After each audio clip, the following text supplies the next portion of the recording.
Olá! Você já se perguntou o que ocorre após a morte?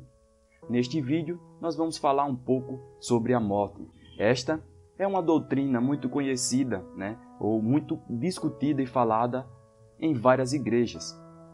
Porém, em muitas delas, infelizmente, temos uma compreensão um pouco equivocada deste assunto. Neste vídeo, nós vamos tentar esclarecer algumas coisas. Eu queria começar falando a respeito do termo alma na Bíblia.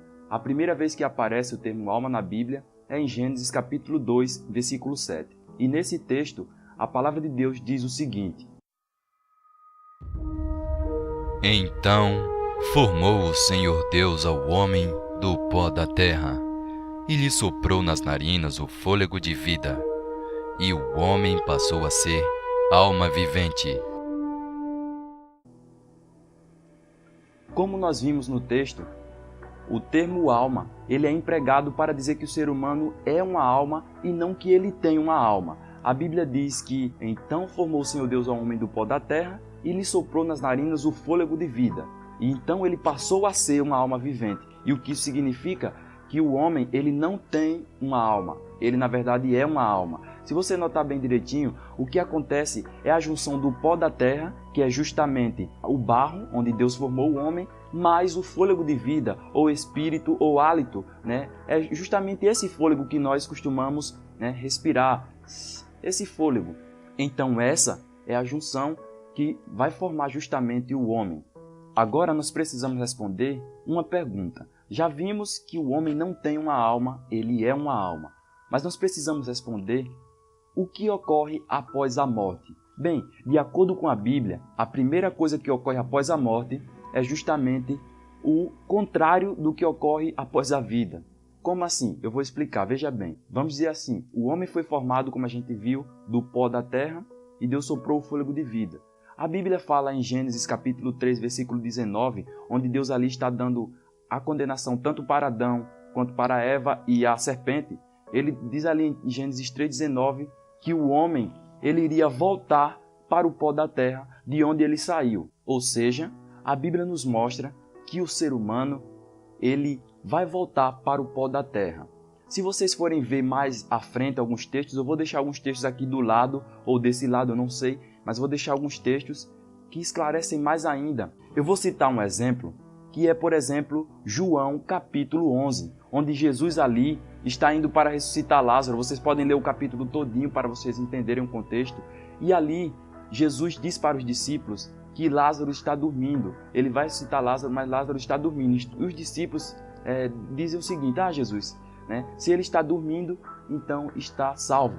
Então está tranquilo, está tudo certo. Porque os discípulos, na verdade, entenderam que Lázaro estava descansando, dormindo o sono normal, quando na verdade Jesus queria dizer que Lázaro estava morto. E ele disse depois, mais adiante, Lázaro está morto, eu vou para despertá-lo.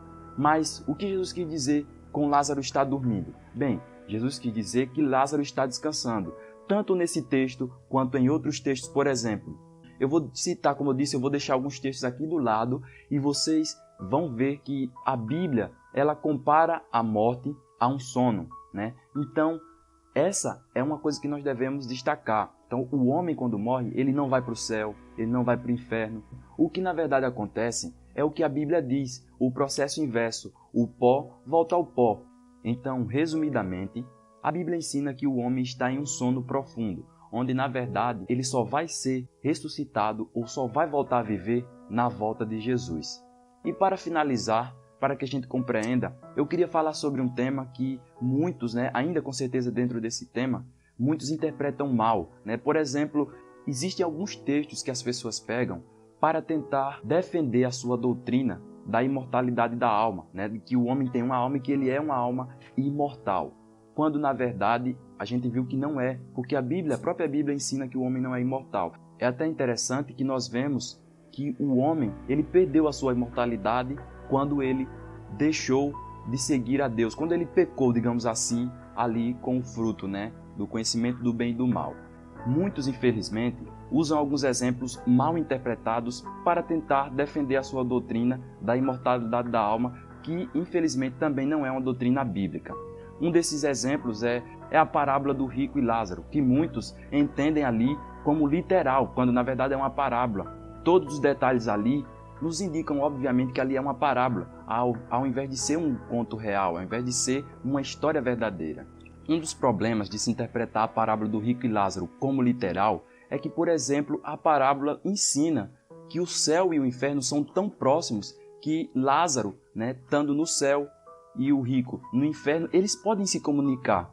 Outra coisa, por exemplo, é que a parábola ensina uma meia que salvação pelas obras. A Bíblia não defende isso. Acredito, se você frequenta alguma denominação, você vai ver claramente a sua doutrina. Nenhuma igreja quase ensina uma salvação pelas obras. A salvação sempre foi pela graça e é o que a gente aprende, de acordo com a Bíblia. Não há outra opção. E entre esses, existem várias outras coisas nessa parábola que, se a gente fosse interpretar como sendo real, como sendo original, nós teremos sérios problemas. Eu vou deixar na descrição deste vídeo um estudo muito mais aprofundado, mas esse estudo, obviamente, vocês vão estar estudando com alguns versos e vocês vão estar vendo o quanto é importante este tema. Eu vou ficando por aqui. Se você gostou deste vídeo, deixe o seu like. Se você ainda não é inscrito no canal, se inscreve. E então é isso. Um destes textos é, por exemplo... Qual foi o exemplo que eu separei, que eu não estou lembrado? Muitos usam alguns textos, infelizmente, mal interpretados. Muitos usam... Hoje você fala.